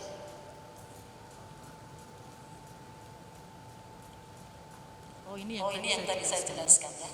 Sorry. Saya tidak ingat kalau alat. Ini adalah bagian dari perkembangan ini ya, sistem teknologi dan peralatan. Seperti ini kira-kira yang membuat siapa, penemunya siapa, ini menjadi tantangan juga Bapak Ibu semua, termasuk peralatan-peralatan seperti ini. Ini sekedar menguatkan tadi yang sudah saya sampaikan bahwa faktornya budaya, di situ ada agama, ada secara psikologis, kejiwaan, dan juga secara geografis, karena keturunan dan ekonomi. Mungkin nanti kalau secara keturunan sedikit saya akan menyampaikan yang kemarin saya dapat dari kayaknya sudah purnawirawan ya, Jenderal Sianipar. Siapa ya, pokoknya ada Sianipar dari Lemhanas, itu menarik nanti akan saya sampaikan, dan ekonomi.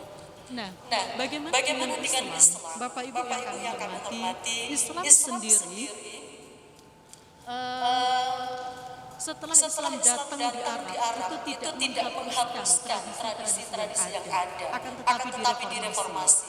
Contohnya apa? Kita bisa melihat Bapak Ibu ini contohnya. Kalau disorot mungkin ya kalah cahaya dia. Jadi nggak mempan ini disorot pakai merah. Jadi cukup saya jadikan aja. Saya contohkan misalnya tradisi kurban di zaman jahiliyah. Ini dilakukan untuk menyembah berhala. Maka setelah datang Islam, tradisi kurban tetap ada, akan tetapi diniatkan mendekatkan diri pada Allah, bukan untuk berhala. Ini yang kemudian dilakukan oleh para ulama terdahulu kita dalam rangka mengislamkan, melakukan dakwah di Indonesia yang saya betul di daerah Jawa, ini yang dilakukan. Nah, Bapak Ibu, kalau tadi kita berbicara terkait dengan kebudayaan, bagaimana dengan kondisi saat ini di era global, kita paham bersama yang ditandai dengan internasionalisasi dan juga teritorialisasi. Jadi teritori itu sudah sekat antar bangsa, itu sudah tidak ada lagi. Kita bisa mengetahui melalui Google Map misalnya, kita bisa mengetahui di negara mana kondisinya seperti apa. Langsung saat itu juga kita bisa tahu berita-berita dari berbagai belahan dunia. Kemudian liberasi ekonomi, westernisasi, mungkin sekarang tidak hanya westernisasi, akan tetapi juga orientalisasi. Artinya apa? Sekarang yang berpengaruh tidak hanya budaya-budaya Barat, akan tetapi juga budaya-budaya dari Asia Timur, khususnya dari Cina, Korea Selatan, dan Jepang. Ini untuk masalah budaya dalam kesenian menyerbu masyarakat Indonesia, khususnya para remaja. Siapa yang tidak kenal K-pop, siapa yang tidak kenal drama Korea, Masya Allah, hampir semua kenal drama Korea. Film-film Cina sekarang menguasai. Bapak Ibu kalau lihat Netflix atau mungkin juga film-film yang lain bisa dilihat, ternyata negara-negara Asia Timur sekarang juga sedang merajai dalam arti kesenian, baik itu dalam bentuk seni musik, kemudian seni film, drama, dan sebagainya. Kita bisa melihat perkembangan yang begitu pesat di negara-negara Asia Timur, dan juga ditandai dengan demokratisasi. Bapak Ibu yang kami hormati, jadi aktor utama dalam proses globalisasi masa kini adalah negara-negara maju. Mereka mengekspor nilai-nilai lokal yang mereka miliki. Jadi kita malah lebih tahu bagaimana kehidupan yang ada di Korea mungkin ya, dengan beberapa tradisinya atau mungkin juga di Cina daripada tradisi-tradisi yang ada di negara kita sendiri. Mengapa? Karena mereka mampu menyebarkan budaya-budaya mereka miliki, karya-karya yang mereka miliki melalui berbagai media, khususnya terkait dengan teknologi informasi dan komunikasi. Ini yang kemudian ikut menggerus tradisi-tradisi yang ada di Indonesia atau indigenous culture, karena kita sendiri belum mampu mengangkat. Coba sekarang yang namanya makanan Korea, Masya Allah. Sekarang yang kalau Bapak Ibu semua ke supermarket, yang namanya mie instan produksi dari Korea itu sudah hampir mengalahkan Indomie produksi Indonesia. Silahkan disurvei. Ini menunjukkan bahwa mereka mampu melakukan saya tidak mengatakan penetrasi budaya, tapi memang itulah yang terjadi. Jadi dan arus globalisasi di kalangan masyarakat Indonesia menurut saya bisa menjadi ancaman dan juga sekaligus tantang, apalagi terkait dengan kesenian lokal yang memang muncul dari kearifan lokal itu sendiri. Maka saya sangat apresiasi ketika kita semua berlomba-lomba melakukan kompetisi untuk bisa menunjukkan kesenian daerah seperti yang kemarin ditampilkan oleh mahasiswa-mahasiswi dari Aiin Salatiga dengan berbagai tariannya. Itu menunjukkan bahwa ini dalam rangka untuk menghidupkan kembali. Sebenarnya tidak hanya menghidupkan kembali, akan tetapi juga kita perlu belajar makna filosofis di balik gerakan-gerakan yang ada. Bapak Ibu yang kami hormati, tari sama. Ternyata Masya Allah, makna di balik tarian itu sendiri.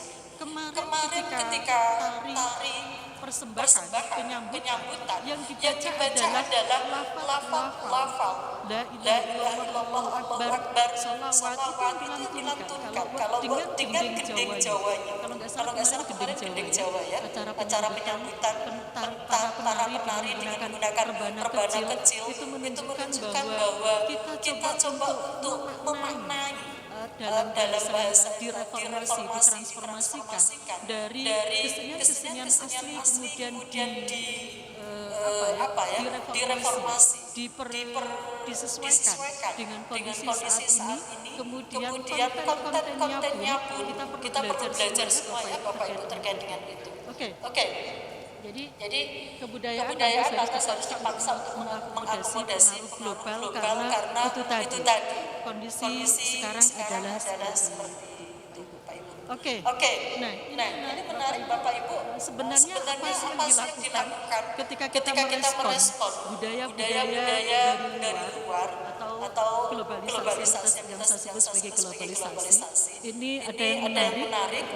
Coba untuk mengidentifikasi beberapa model penyerapan budaya, terutama budaya-budaya dari luar yang dilakukan oleh masyarakat seperti apa. Ada yang seperti burung kakak tua, meniru habis. Saya kira kita tidak seperti itu dan ini menurut saya kurang bagus ya. Kalau kemudian meniru habis, burung kakak tua kalau diajarkan ngomong apa dia akan meniru apa yang diajarkan. Jadi kita tidak ingin seperti burung kakak tua gitu ya.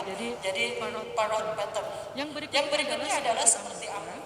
Mempertahankan isi, tidak masalah bentuknya, atau seperti sorry, masih ada tulisannya amoeba. Ini maksudnya Carol ya.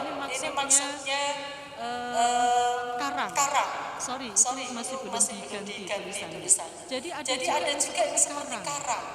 Jadi bentuknya itu tetap tapi isinya yang berubah. Nah, kita menginginkan ketika kita mendapat atau kita bersikap atau menghadapi budaya-budaya dari luar terkait dengan arus globalisasi, kepengennya seperti butterfly. Kita semua ingin seperti butterfly yang sangat indah. Jadi oke, kita bisa belajar dari budaya tersebut. Tapi kemudian kita punya, kita ambil yang terbaik gitu ya. Kita pelajari betul. Nah, maka kemudian menjadi butterfly. Ini butuh proses. Sama seperti terbentuknya kupu-kupu dari kepompong. Butuh proses, tapi indah pada waktunya. Sangat cantik pada waktunya. Ini diharapkan seperti ini teori terkait dengan bagaimana kita merespon budaya asing. Ada. Nah, Bapak Bapak Ibu, ini menjadi tantangan ketika kita merespon budaya global di mana kita juga harus memperkuat dan mengembangkan indigenous culture itu sendiri. Tapi perlu kita perhatikan beberapa faktor yang bisa memperkuat tradisi-tradisi yang ada di sebuah negara atau budaya-budaya kita menjadi kuat, menjadi berpengaruh dan menjadi unggul. Yang pertama adalah karena inovasi dan kreativitas. Penelitian menunjukkan bahwa 45% kekuatan negara di era global yang kemudian mempengaruhi berbagai negara, termasuk kebudayaannya, peradabannya, itu adalah faktor inovasi dan kreativitas. 45%. Jaringan kerjasama dan networking. Saat ini Bapak Ibu kita sedang menjalin kerjasama melalui Fakultas kerjasama dengan Iain Salatiga, melalui Bapak Ibu wakil dekan 1 dan wakil dekan 3 bisa kumpul bersama di sini. Sehingga menghasilkan ide-ide gagasan, menghasilkan rekomendasi untuk perbaikan masa depan. Diharapkan kegiatan seperti ini akan menginspirasi, sehingga akan membuat gerakan kita atau program-program ke depan lebih baik lagi. Kolaborasi betul-betul memberikan kontribusi yang sangat signifikan untuk saat ini, terutama di era global saat ini, di mana jaringan atau kerjasama atau networking ini sangat berperan dan mungkin saat ini Iain Salatiga banyak bekerjasama dari Amerika. Sangat wajar karena moderatornya ahli dari Amerika. Nah, ini kekuatan jaringan alumni. Saya nggak tahu seperti itu Pak Moderator. Karena kekuatan jaringan alumni. Artinya apa? Kekuatan jaringan itu kuat, termasuk jaringan alumni. Tidak hanya jaringan alumni ya, bahkan jaringan sesama mahasiswa bisa memperkuat tekad. Saya sangat berharap setelah acara ini nanti akan menghasilkan rekomendasi, program-program lanjutan yang akan memperkuat baik itu untuk indigenous culture maupun moderasi beragama yang nantinya diharapkan akan memunculkan kebudayaan baru, peradaban baru ke depan yang lebih bagus lagi. Yang berikutnya terkait dengan teknologi, ternyata teknologi 20% kalah dengan jaringan. Apalagi sumber daya kembali memaknai pendidikan, kalau kembali kepada tokoh. Nah, ini mulai kita hidupkan dan kita kaji, kita analisis pemikiran para tokoh dari inovasi tidak kreatif, maka akan menjadi objek, tidak menjadi subjek. Akademi scholar gitu ya dari Indonesia, bahwa pendidikan merupakan proses pembudayaan. Apakah kita sudah melakukan itu?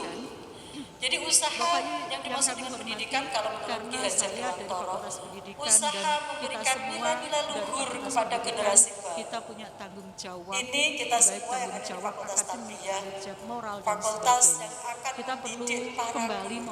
Apakah kita sebagai dosennya kalau kembali kepada tokoh, menyampaikan mulai kita hidupkan dan kita kepada generasi berikutnya, kepada mahasiswa kita dan juga kepada masyarakat yang tidak hanya bersifat pemeliharaan, tapi juga memajukan serta mengembangkan kebudayaan ke arah kebudayaan yang pengguguran budaya manusia. Artinya apa?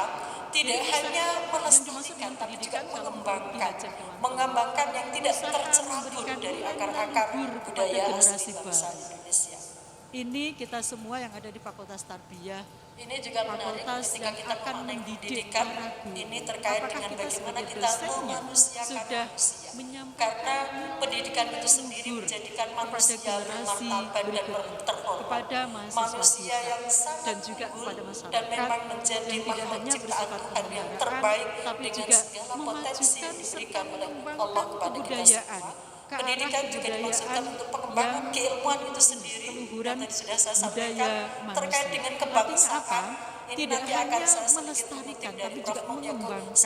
mengembangkan yang tidak tercerabut dari akar-akar budaya asli ini saya kira sangat menarik untuk kita bahas lebih lanjut.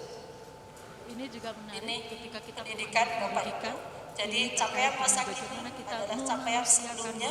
Capaian sebelumnya itu bisa jadi sampai pada jenis culture, apa yang sudah dimiliki, apa yang sudah kita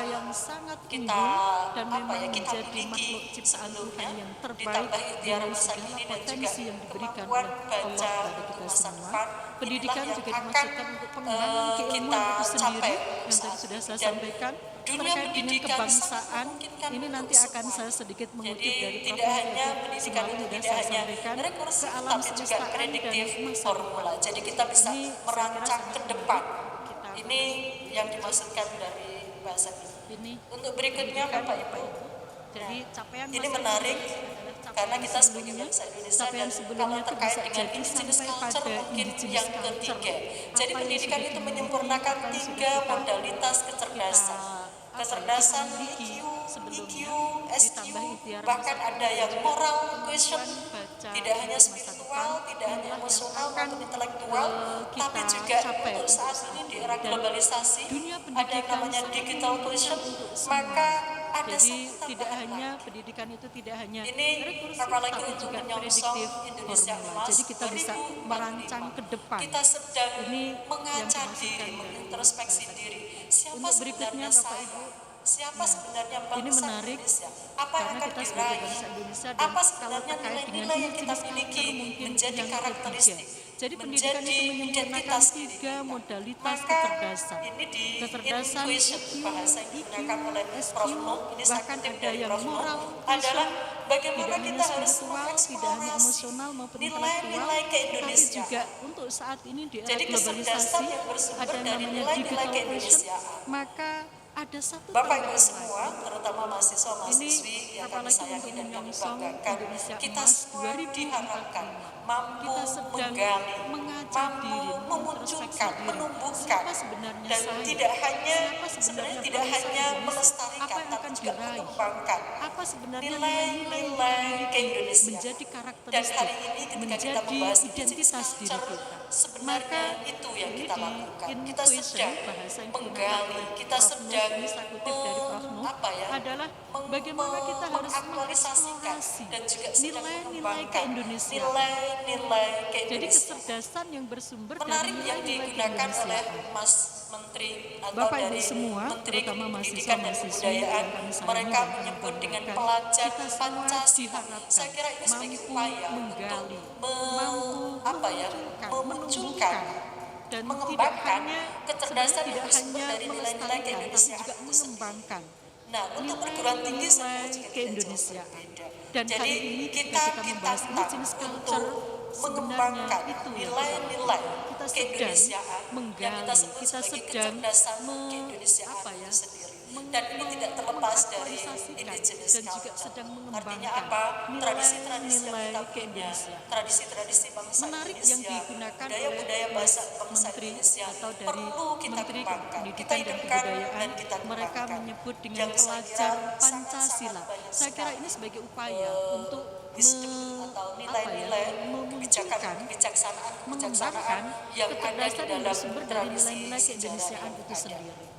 Nah, untuk perguruan tinggi saya kira juga tidak jauh. Ini menjadi tantangan juga ketika kita nanti pada saat nilai-nilai 2045 keindonesiaan menjadi yang kita sebut sebagai kecerdasan bagus sekali keindonesiaan karena kita ada pada periode pada masa bonus tradisi-tradisi yang kita punya. Jadi ketika kita mulai belajar banyak, tidak hanya terkait dengan pengetahuan dan teknologi yang berkembang di luar, tapi juga mampu mengembangkan dari dalam, maka diharapkan akan membentuk orang-orang yang berkarakter, bangsa yang berkarakter. Dan saat ini kita sedang memperoleh bonus demografi, di mana usia produktif sangat tinggi sekali. Kalau boleh digambarkan dalam bentuk grafik, sekarang ini lagi besar ya, yang di tengah, di mana usia-usia produktif akan kita panen. Kita akan panen usia-usia produktif yang kita sebut sebagai bonus demografi. Belajar banyak.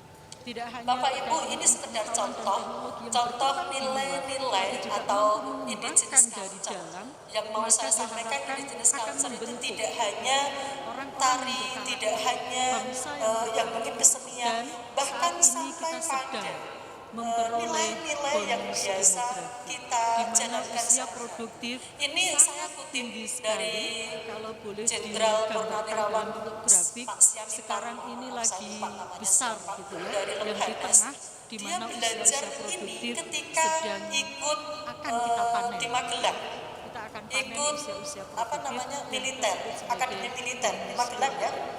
Dia belajar dari orang Jawa. Bapak Ibu, ini sekedar contoh. Dengan gaya Bataknya, mereka menyampaikan bahwa saya terkesan yang mau saya dengan sampaikan, orang Jawa indigenous culture yang itu punya tidak filosofi, hanya yang tari, punya tidak nilai-nilai hanya, kehidupan.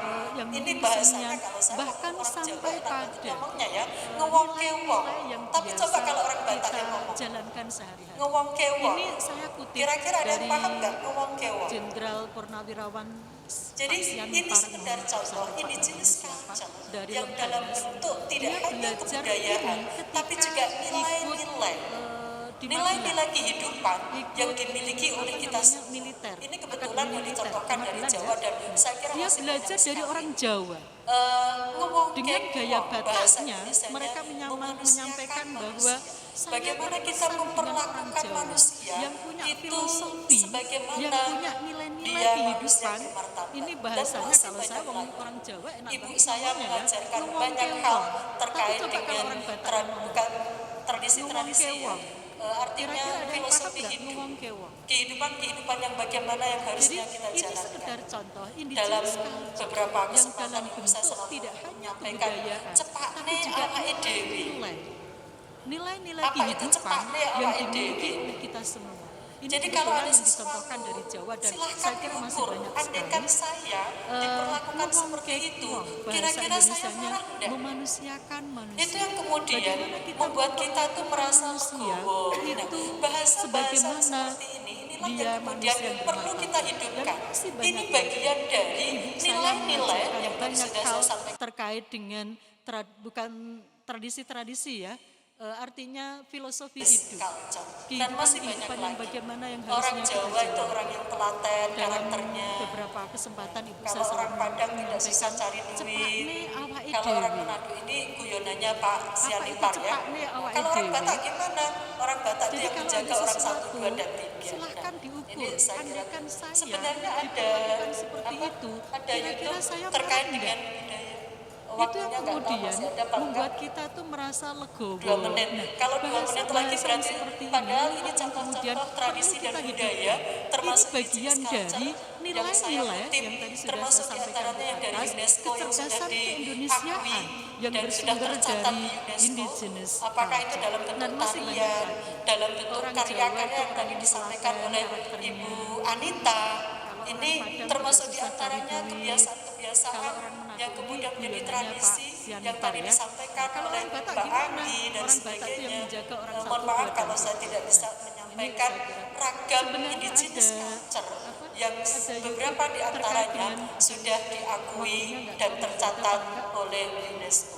2 menit. Kalau 2 menit Ini lagi berarti akhirnya padahal mau nggak ini mau kita harus contoh tradisi menerapkan dan yang namanya budaya pendidikan termasuk indigenous culture multikultur. yang saya Bapak kutip itu pendidikan termasuk diantaranya yang multikultur. dari UNESCO Ini yang Bapak sudah Ibu, saya mengambil diakui dari Pak Tilar, dan sudah tercatat di mengapresiasi UNESCO. terhadap kenyataan Apakah itu dalam bentuk pluralitas budaya tarian, dalam dalam masyarakat, bentuk karena karya-karya yang Indonesia tadi sangat disampaikan beragam oleh sekali. Ibu Anita. Mengakui Ini terhadap harkat termasuk dan martabat diantaranya manusia serta hak kebiasaan-kebiasaan asasinya. yang Ini kemudian nggak menjadi lepas dari tradisi pendidikan yang tadi disampaikan moderasi oleh beragama Mbak yang Anggi kita dan sebagainya. kita Mohon maaf kalau pelajari saya tidak bersama. bisa menyampaikan Pengembangan tanggung jawab ragam masyarakat dunia, indigenous kita bagian dari culture masyarakat yang dunia, beberapa dan di juga pengembangan antaranya tanggung jawab sudah manusia diakui terhadap dan planet bumi tercatat ini. oleh Ini saya kira sangat menarik sekali.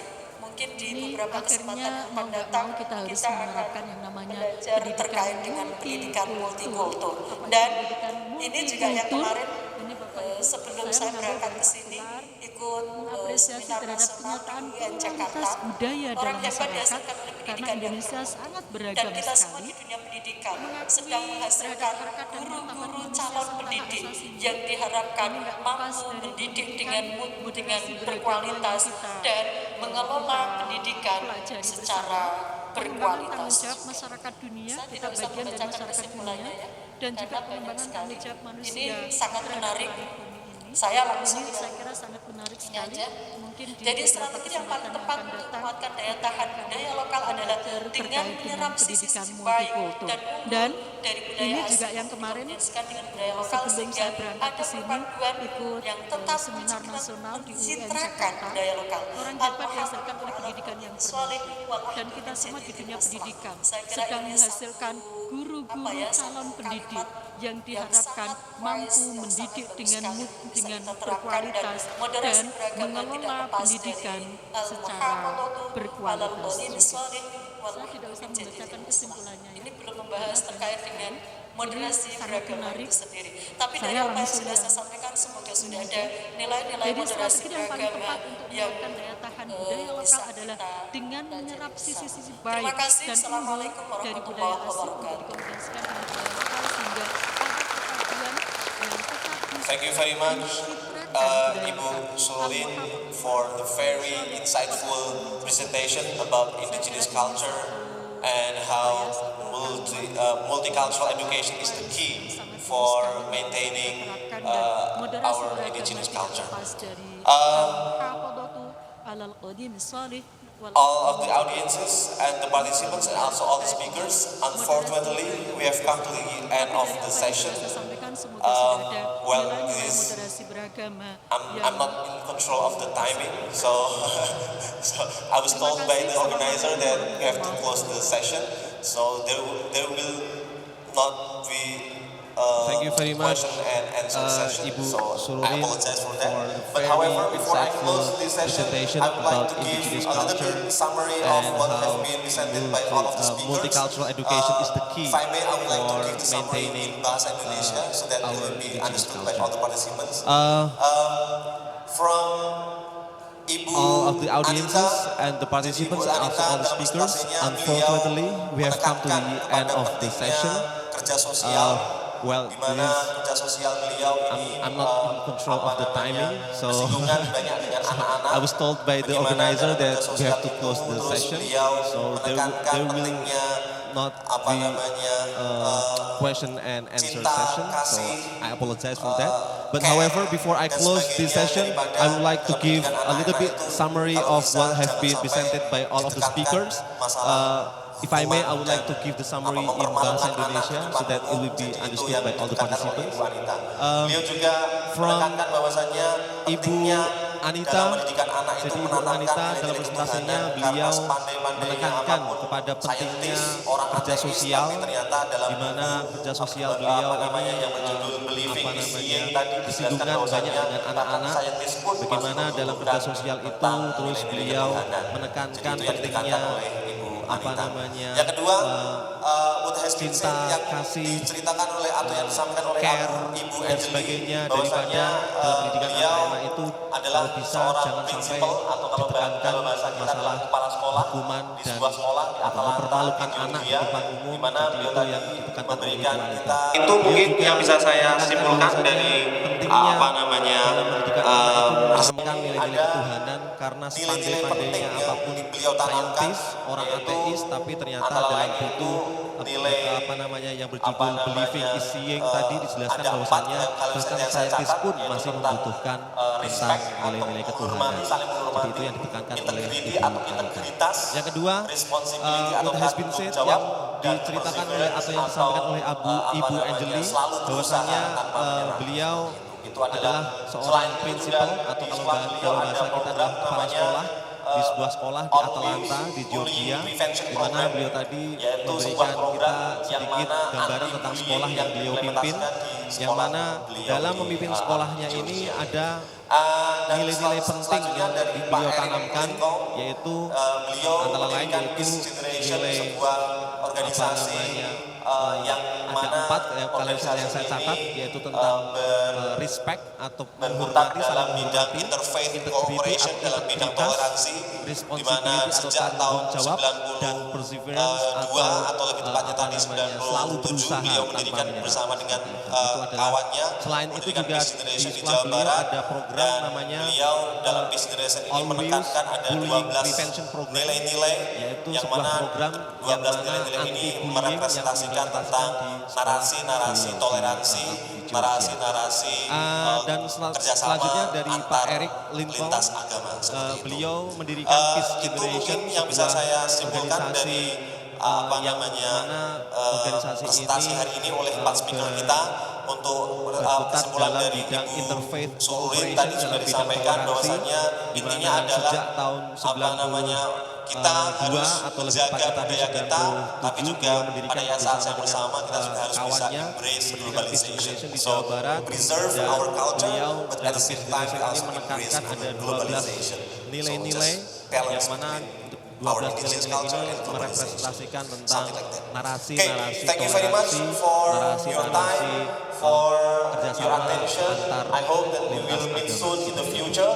And for Itu the mungkin speakers, yang bisa once saya again, I would simpulkan like to dari also thank you very much for your time, and presentasi then hari ini also oleh 4 for speaker kita sharing untuk your experience, your kesimpulan knowledge dari with Ibu us.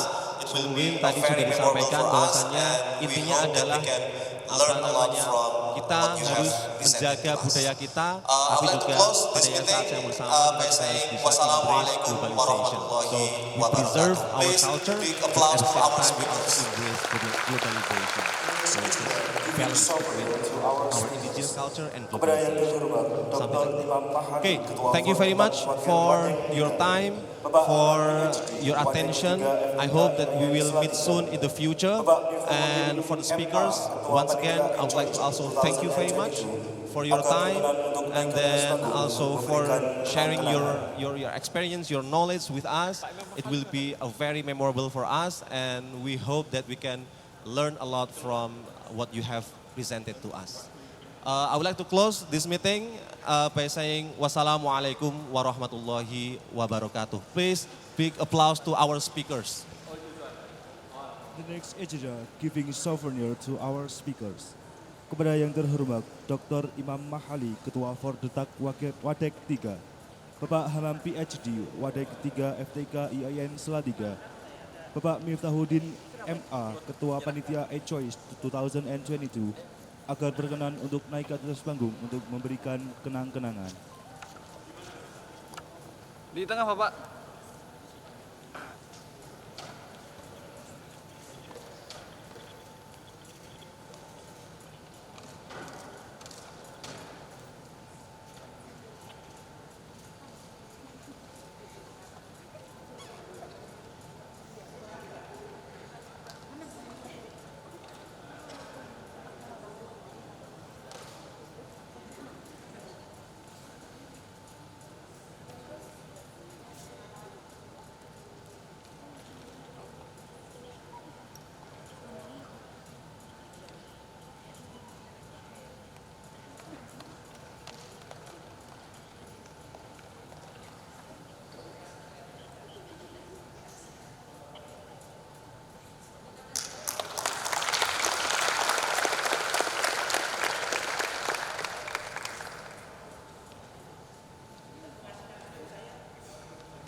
untuk berfoto bersama mengingat momen-momen langka